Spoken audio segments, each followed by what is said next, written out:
नमस्कार साथियों, स्वागत है आपका हमारे YouTube चैनल में। आप छत्तीसगढ़ की किस जगह से हमारे समाचार सुन रहे हैं, कृपया कमेंट बॉक्स में लिखकर हमें जरूर बताएं। रायपुर से प्रस्तुत हैं छत्तीसगढ़ के प्रादेशिक समाचारों के साथ में रजनी शुक्ला। पहले मुख्य समाचार। प्रदेश में आगामी विधानसभा चुनाव के मद्देनजर दंतेवाड़ा से शुरू हुई भाजपा की परिवर्तन यात्रा। प्रदेश प्रभारी ओम माथुर ने झंडी दिखाकर किया रवाना। प्रधानमंत्री नरेंद्र मोदी 14 सितंबर को रायगढ़ आएंगे। कोंडातराई में अनेक परियोजनाओं सहित रेल मार्ग का करेंगे लोकार्पण। मुख्यमंत्री ने कल नवा रायपुर में कमर्शियल हब एरोसिटी और शहीद स्मारक की आधारशिला रखी। नवनिर्मित कृषि मंडी भवन का किया लोकार्पण। और पांडिचेरी में आयोजित दक्षिण एशियाई लाठी स्पोर्ट्स चैंपियनशिप में छत्तीसगढ़ की टीम ने जीते 11 स्वर्ण पदक। अब समाचार विस्तार से। प्रदेश में आगामी विधानसभा चुनाव के मद्देनजर भारतीय जनता पार्टी ने कल दंतेवाड़ा से परिवर्तन यात्रा शुरू की। दंतेवाड़ा में पार्टी के प्रदेश प्रभारी ओम माथुर ने हरी झंडी दिखाकर यात्रा को रवाना किया। इस कार्यक्रम में केंद्रीय गृह मंत्री अमित शाह का आना प्रस्तावित था, लेकिन अंतिम समय में किन्हीं कारणों से उनका प्रवास स्थगित हो गया। प्रदेश भाजपा अध्यक्ष अरुण साव के नेतृत्व में निकली इस परिवर्तन यात्रा के दौरान विभिन्न स्थानों पर पार्टी के शीर्ष नेता जनसभाओं को संबोधित करेंगे। इसके अलावा ग्रामीण क्षेत्रों और कस्बों में छोटी सभाएं भी होंगी। साथ ही स्थानीय लोगों और मतदाताओं से जनसंपर्क का कार्यक्रम भी होगा।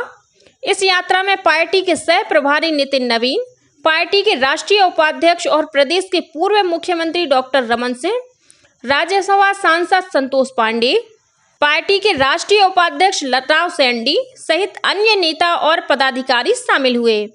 इस परिवर्तन यात्रा का जगह जगह पार्टी कार्यकर्ताओं ने स्वागत किया।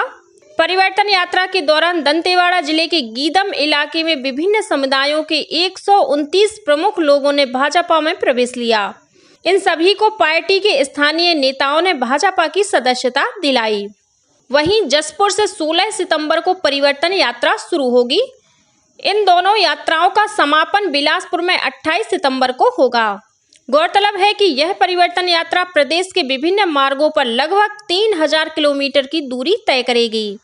इस दौरान 3 संभागों के 51 विधानसभा क्षेत्रों में पार्टी के नेता आम लोगों से जनसभा और नुक्कड़ सभा के जरिए संपर्क करेंगे। वहीं 16 सितंबर को दूसरी परिवर्तन यात्रा जसपुर से शुरू होगी, जो 2 संभागों के 39 विधानसभा क्षेत्रों में पहुंचेगी। इस दौरान हर दिन 6 स्वागत सभा और 3 छोटी सभाएं होंगी। परिवर्तन यात्रा के तहत विभिन्न स्थानों में केंद्रीय मंत्री और राज्य के वरिष्ठ भाजपा नेता जनसभाओं को संबोधित करेंगे। प्रधानमंत्री नरेंद्र मोदी कल 14 सितंबर को छत्तीसगढ़ के 1 दिवसीय दौरे पर रायगढ़ आ रहे हैं। इस दौरान प्रधानमंत्री रायगढ़ में आयोजित कार्यक्रम में अनेक परियोजनाओं सहित रेल मार्ग का लोकार्पण करेंगे। मिली जानकारी के अनुसार श्री मोदी वायुसेना के विशेष विमान से रायगढ़ की निजी हवाई पट्टी पर उतरेंगे। इसके बाद वे हेलीकॉप्टर से रायगढ़ जिले के कोंडातराई पहुंचेंगे, जहां ऊर्जा, रेल, कोयला और स्वास्थ्य मंत्रालय के विभिन्न विकास कार्यों का लोकार्पण और शिलान्यास करेंगे। इस कार्यक्रम में संबंधित मंत्रालयों के मंत्रियों के भी उपस्थित रहने की संभावना है। प्रधानमंत्री के कोंडातराई में प्रस्तावित कार्यक्रम को देखते हुए 2 मंच बनाए गए हैं। पहले मंच पर सरकारी कार्यक्रम में श्री मोदी करीब 1 घंटे तक मौजूद रहेंगे। इसके बाद वे उसी परिसर में दूसरे मंच से आम सभा को संबोधित करेंगे। कोंडातराई में आम सभा को संबोधित करने के बाद प्रधानमंत्री दिल्ली लौट आएंगे। मुख्यमंत्री भूपेश बघेल ने कल नवा रायपुर में कमर्शियल हब एरोसिटी और शहीद स्मारक की आधारशिला रखी। करीब 1083 एकड़ क्षेत्र में अलग अलग चरणों में कमर्शियल हब को तैयार किया जाएगा। इसे नवा रायपुर के सेक्टर 23, 24, 34, 35 और 40 में विकसित किया जाएगा। इसके पहले चरण में 20 व्यवसायों की करीब 1000 थोक दुकानें तैयार की जाएंगी। इस परियोजना में थोक व्यवसाय से जुड़ी सभी बुनियादी सुविधाएं उपलब्ध कराई जाएंगी। इस मौके पर मुख्यमंत्री ने कहा कि कमर्शियल हब में 540 रुपये वर्ग फीट की दर से व्यवसायियों को भूखंड आवंटित किया जाएगा। वहीं दुकानों के निर्माण में लगने वाली अतिरिक्त राशि राज्य सरकार वहन करेगी। कार्यक्रम की अध्यक्षता वन मंत्री मोहम्मद अकबर ने की। इसी तरह 13 एकड़ क्षेत्र में शहीद स्मारक की स्थापना की जाएगी। इस परियोजना में लगभग 7 एकड़ भूमि पर करीब 2700 शहीदों के नाम उत्कीर्ण किए जाने के लिए दीवारों का निर्माण किया जाएगा। वहीं छत्तीसगढ़ अमर जवान ज्योति स्मारक का निर्माण करीब 6 एकड़ क्षेत्र में किया जाएगा। शहीद स्मारक परिसर में संग्रहालय, परेड मैदान, दर्शक दीर्घा, बैरक और पार्किंग सहित अन्य निर्माण कार्य भी कराए जाएंगे। इसके साथ ही माना विमानतल से लगे हुए बरौदा और रमचंडी गांव के करीब 217 एकड़ क्षेत्र में एरोसिटी विकसित की जाएगी। यहां यात्री सेवाओं को बढ़ावा देने के अलावा एयरपोर्ट क्षेत्र के वाणिज्यिक विकास और रोजगार सृजन के लिए आवश्यक सुविधाएं उपलब्ध कराई जाएंगी। नवा रायपुर के सेक्टर 29 में करीब 50 करोड़ रुपए की लागत से छत्तीसगढ़ कृषि भवन बनाया जाएगा। इस भवन में कृषि से साथ ही कृषि अभियांत्रिकी, उद्यानिकी, प्रक्षेत्र वानिकी, जल ग्रहण प्रबंधन, पशुधन विकास और मछली पालन विभाग के संचालनालय के दफ्तर एक साथ संचालित होंगे। मुख्यमंत्री भूपेश बघेल ने कल इस भवन की आधारशिला रखी। इस मौके पर उन्होंने प्रदेश की समृद्धि और किसानों की खुशहाली की कामना की। मुख्यमंत्री ने परिसर में स्वर्ण चंपा के पौधे का रोपण भी किया। इस एकीकृत कृषि भवन के निर्माण से कृषि विकास के कार्यों में गति आएगी तथा राज्य भर से आने वाले किसानों की समस्याओं का निपटारा एक ही छत के नीचे संभव हो सकेगा। भविष्य में इसे कृषि विकास के लिए एक समन्वित संसाधन केंद्र के रूप में भी विकसित किया जाएगा। वहीं मुख्यमंत्री ने कल नवा रायपुर में छत्तीसगढ़ राज्य कृषि विपणन बोर्ड के नए मंडी भवन का लोकार्पण किया। इस मौके पर उन्होंने इस भवन का नामकरण सरदार वल्लभ भाई पटेल के नाम पर करने की घोषणा की।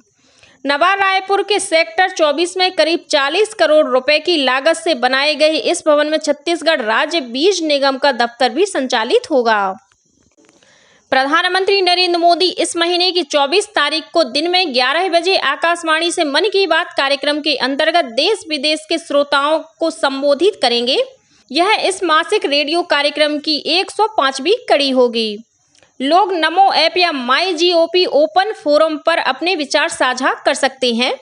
वे टोल फ्री नंबर 1800-11-7800 पर कॉल कर हिंदी या अंग्रेजी में प्रधानमंत्री के लिए अपना संदेश रिकॉर्ड करा सकते हैं। इस महीने की 22 तारीख तक फोन लाइनें खुली रहेंगी। लोग 1922 पर मिस्ड कॉल भी दे सकते हैं और SMS पर प्राप्त लिंक का अनुपालन करते हुए प्रधानमंत्री को अपने सुझाव सीधे भेज सकते हैं। राज्यपाल विश्वभूषण हरिचंदन भुवनेश्वर में संत विनोबा भावे की 129वीं जयंती समारोह के अवसर पर आयोजित परिचर्चा में शामिल हुए। इस मौके पर राज्यपाल ने कहा कि संत विनोबा भावे ने वंचितों और बेघरों के कल्याण के लिए अपना जीवन समर्पित कर दिया। उन्होंने कहा कि विनोबा भावे भूदान आंदोलन के महानायक और एक अनूठे क्रांतिकारी थे। उन्होंने महात्मा गांधी के विचारों और आदर्शों का पूरे समर्पण के साथ पालन किया। राज्यपाल ने कहा कि वर्तमान समय में संत विनोबा की तरह गरीबों और पीड़ितों के अधिकारों के लिए हर नागरिक को जागरूक होना होगा। एकलव्य आदर्श आवासीय विद्यालयों की राज्य स्तरीय सांस्कृतिक प्रतियोगिता में सरगुजा संभाग को और साहित्यिक स्पर्धाओं में बिलासपुर संभाग को ओवरऑल चैंपियन चुना गया है। इस सफलता के आधार पर सरगुजा और बिलासपुर संभाग को आगामी 3 से 6 अक्टूबर तक देहरादून में आयोजित राष्ट्रीय प्रतियोगिता में शामिल होने का अवसर मिलेगा। रायपुर के नजदीक निमोरा में स्थित ठाकुर प्यारेलाल पंचायत और ग्रामीण विकास संस्थान में आयोजित इस प्रतियोगिता के सांस्कृतिक मुकाबले में समूह गान, समूह नृत्य, चित्रकारी, रंगमंच, शास्त्रीय गायन और लोकगीत गायन सहित विभिन्न स्पर्धाओं में श्रेष्ठ प्रदर्शन के आधार पर सरगुजा संभाग को ओवरऑल चैंपियन घोषित किया गया। वहीं साहित्यिक स्पर्धा के तहत भाषण, तात्कालिक भाषण, वाद विवाद और काव्य पाठ में विभिन्न स्कूलों के प्रतियोगियों ने अपनी प्रतिभा दिखाई। इसमें श्रेष्ठ प्रदर्शन के आधार पर बिलासपुर संभाग को चैंपियन चुना गया। प्रदेश के आदिम जाति विकास मंत्री मोहम्मद मरकाम ने विजेता टीमों को पुरस्कार प्रदान किए। प्रदेश के सभी निजी स्कूलों ने अपनी विभिन्न मांगों को लेकर 14 सितंबर को कामकाज बंद रखने का ऐलान किया है। छत्तीसगढ़ निजी विद्यालय संघ के अध्यक्ष राजीव गुप्ता ने बताया कि निजी स्कूलों को शिक्षा का अधिकार कानून RTE के तहत पिछले 12 वर्षों के दौरान हुए प्रवेश के एवज में सरकार से करीब 250 करोड़ रुपए का भुगतान होना अभी भी बाकी है। उन्होंने कहा कि संघ ने आरटीई के एवज में मिलने वाली राशि में बढ़ोतरी की मांग की है। साथ ही निजी स्कूलों में संचालित बसों की पात्रता अवधि को 12 वर्ष से बढ़ाकर 15 वर्ष करने की मांग भी की जा रही है। श्री गुप्ता ने कहा कि सरकारी स्कूलों की तरह निजी स्कूलों में पढ़ने वाली बालिकाओं को भी सरस्वती साइकिल योजना का लाभ दिया जाए। पांडिचेरी में आयोजित दक्षिण एशियाई लाठी स्पोर्ट्स चैंपियनशिप में छत्तीसगढ़ की टीम ने 11 स्वर्ण पदक जीतकर विशेष उपलब्धि हासिल की है।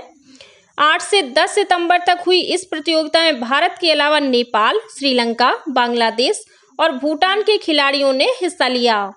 छत्तीसगढ़ लाठी स्पोर्ट्स ऑर्गेनाइजेशन के अधिकारी अध्यक्ष मनमीत सिंह चावला और महासचिव संदीप ताम्रकार सहित अन्य पदाधिकारियों ने इसे छत्तीसगढ़ के लिए बड़ी कामयाबी बताया है।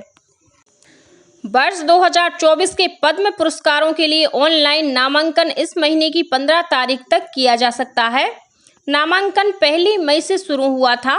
गृह मंत्रालय ने कहा है कि पद्म पुरस्कारों के लिए नामांकन या सिफारिशें राष्ट्रीय पुरस्कार पोर्टल पर ऑनलाइन प्राप्त की जाती हैं। पुरस्कारों की घोषणा अगले वर्ष गणतंत्र दिवस के अवसर पर की जाएगी। पद्म विभूषण, पद्म भूषण और पद्मश्री नामक ये पुरस्कार देश के सर्वोच्च पुरस्कारों में शामिल हैं।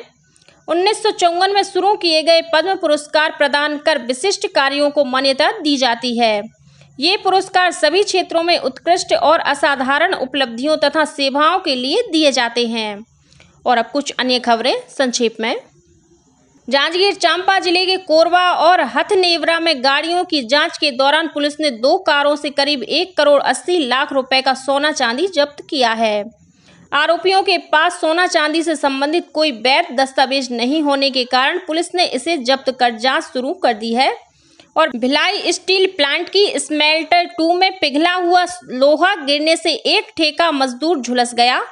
करीब 60% जली हुई हालत में उसे सेक्टर 9 के अस्पताल में भर्ती कराया गया है। इसी के साथ छत्तीसगढ़ के समाचारों का ये बुलेटिन समाप्त हुआ।